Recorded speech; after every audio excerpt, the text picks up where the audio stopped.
The irony in watching everything we see playing out is that when I came on my platform and wanted to bring light to what I believe I saw and was a witness to, I wanted to make it known that I believe these prosecutors and other politicians are using their leverage in the political field to target certain individuals.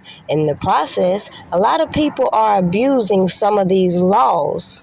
With that being said, why isn't anyone questioning all these financial contributions that are motivating these individuals to move in the way they are, the same way they're willing to manufacture these RICO cases if they don't have sufficient evidence to prove their allegations?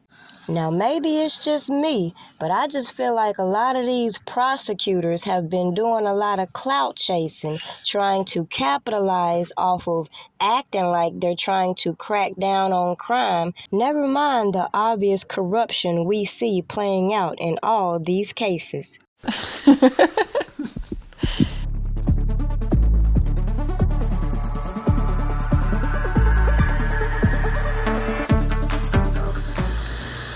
Julio with you? What? ACT, did you see this? Look, if it ain't official Dana J, Levi for Kelly, Prima Donna News, I don't even want to see it. Just take the phone. Look, you got some weed? Dang. Gotta get some. All right, hurry up. Diesel and them here, everybody here, we waiting on you.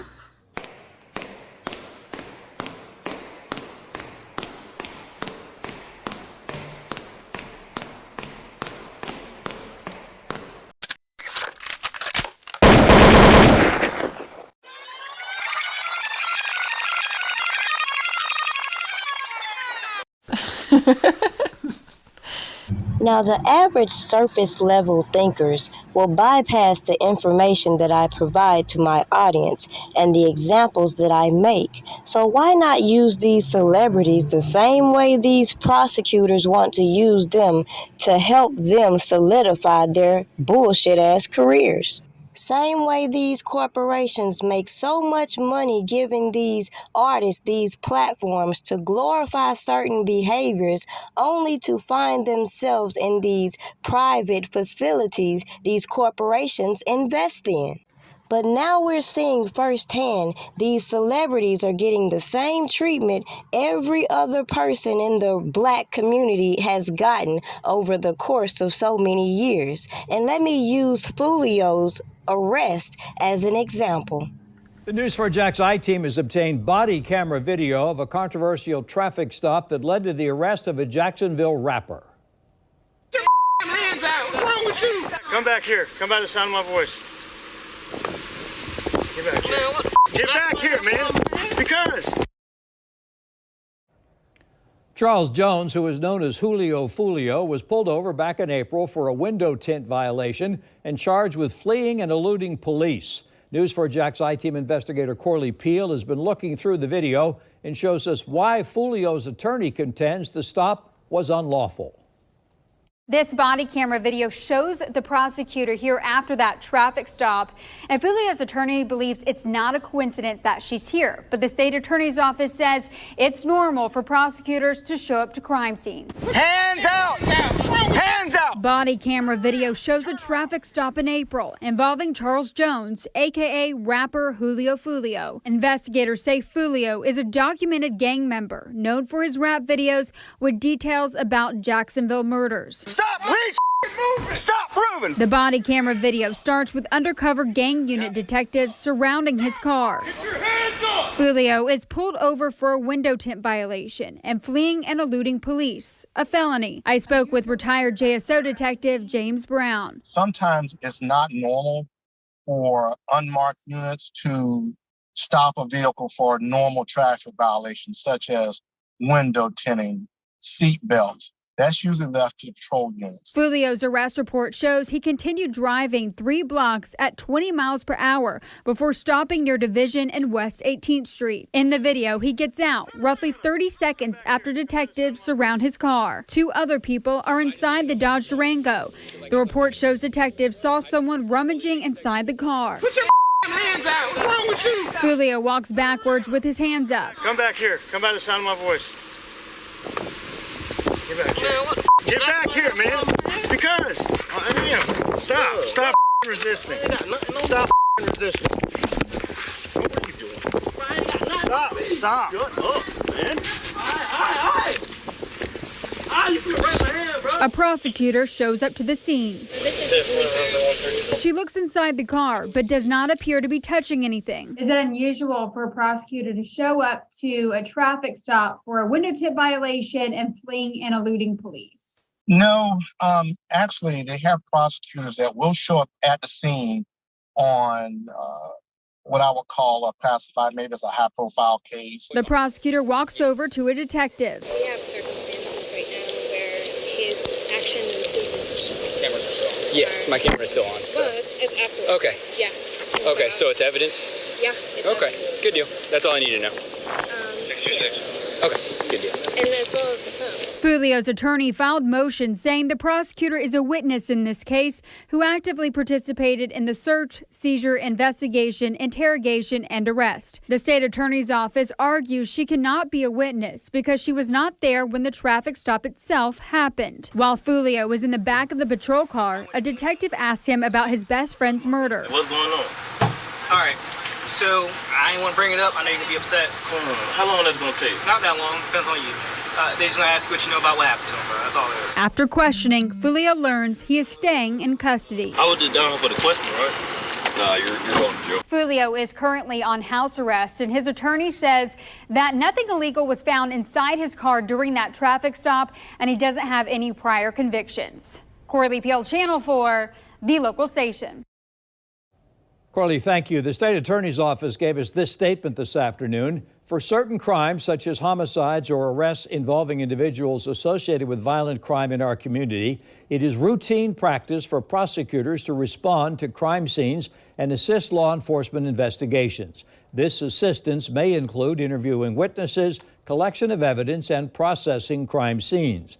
The prosecutor in this case is a highly regarded attorney whose conduct was well within the bounds of her role legally, professionally, and ethically. The next hearing in this case is August 1st. It is expected the judge could rule on the defense motion at that time.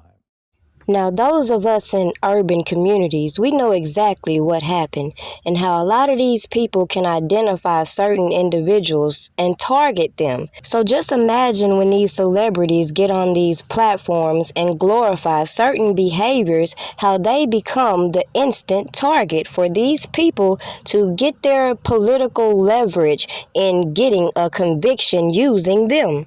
Now, those of us that know how a basic traffic stop can end in a situation just like we see with Foolio. As mentioned in a lot of these interviews we have seen put on display, Foolio has admitted his gang ties, so it should be a no-brainer with the rise in these RICOs, the motivation behind this prosecutors popping up at this routine traffic stop. Think about all the stories or situations where you know individuals who've been caught in similar situations who may have been riding dirty, as they say, and don't know their rights and end up volunteering information that will damage their defense. With that being said, these are the talking points that a lot of people overlook when a lot of these stories make the news. Considering in most cases, a lot of these people get caught up in charges with people who are not going to take their charge and are willing to toss the blame on the next. So let's slide on over to Kodak Black, who was recently granted a pardon. According to reports, he was pulled over and some narcotics was found. Now he's coming out talking about he has a prescription for it, but prior to that, he was requesting for these drugs to be tested. And that's one thing I wanted to point out as to a lot of individuals don't know that they can challenge the things that these police officers claim they find in their little seizures in building their defense. Now, the point in bringing this all into the talking point that I wanted in this video, we see time and time again a lot of people being profiled in everyday life. So now that we're seeing all these celebrities being profiled profiled on public platforms and them being vocal about it, it shouldn't be strange when you hear voices such as myself who are skeptical of the information provided by law enforcement or the media and challenge the very nature of the accusations. Why? Because if you know like I know, it doesn't take much probable cause for law enforcement to take it upon themselves and their discretion to target individuals. It could be something as simple as not having a seatbelt on, or something as they claim they can't see your tags even though they might be very visible. Similar situation just happened to Boosie. Then they walks up to the car talking about they smell marijuana. That's another probable cause that a lot of these young boys ride around smoking don't think about. So to wrap this video up, I find it very triggering that I'm not even completely done with the video and I hear this viral news about this young man who went from a traffic violation to running home and then being beaten and dragged out of his home. If you haven't seen the story yet, go and look this up. I'm pretty sure it's all over Google and social media. So I'll leave you with this. What do you do when you continuously see this same cycle and this injustice replaying itself over and over, regardless of who the individual is? We see the problems with the judicial system, the racial profiling, and obvious abuse of authority.